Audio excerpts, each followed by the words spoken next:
you're selling your home and people are nitpicking it to death and wanting all these little things done and asking all these questions during their due diligence period.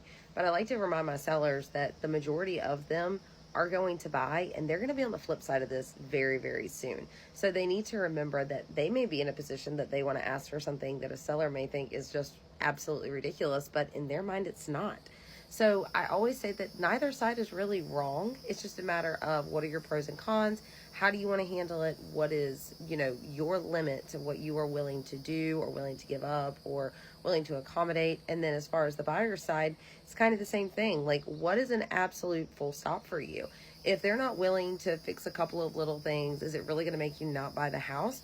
Or are you going to stand on principle and say, I want these things done, and if they're not going to do it, we're out of here? So you have to really get with your agent and explain to them what you are okay with and what you're comfortable with on the buying side and the selling side, because they can't help you and negotiate on your behalf if you're kind of wishy-washy or if you're not sure. One example, I'm dealing with this with a client right now.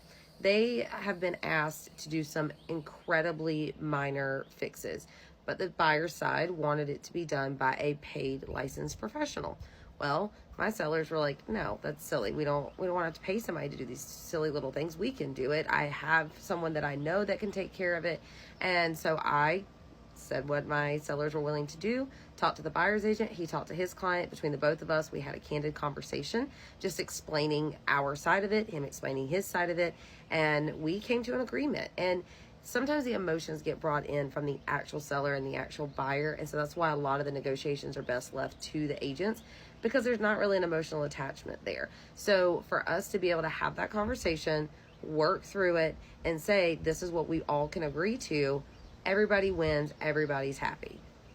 Now, in more difficult situations where it's a larger item or the seller just doesn't want to deal with any of it, they're selling as is, those can be a little bit trickier, because you may still have a buyer that asks for something, and as the seller, you have to be willing to hear the word no, we're walking away. Because if you're not willing to hear that, then maybe you should reconsider kind of what you're willing to do and what you're not willing to do. I have had people that it be something minor that they've walked away from a deal because of it, just a minor thing that the seller did not want to do. But then I've also had sellers say, absolutely not, this is big or this is little, but we're not doing it regardless. And the buyer still, went on with the transaction. So everybody has to shoot their shot. They have to see what the other party is willing to do and what they're not willing to do. If your realtor is not at least asking these questions and talking to the other agent and asking if there is any wiggle room here, any capacity for A, B, and C to be completed, then they're not doing you a very good service, because they should be asking these things. Now, are you always going to get what you want? No.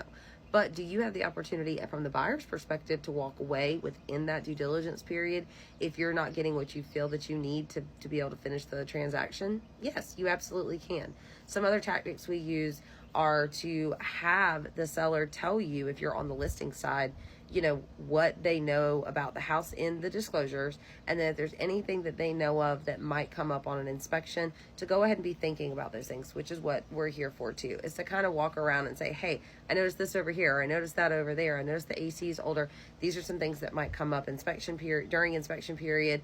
Let's talk about how we might want to handle them if they do arise. And then from the buyer side, you can do the exact same thing.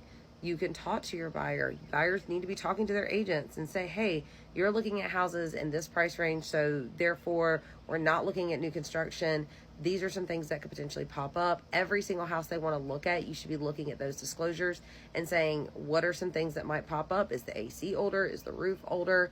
Water heaters, does it look like that there could be some potential little small things that need to be completed? Is there ripples in the floor? All these different things.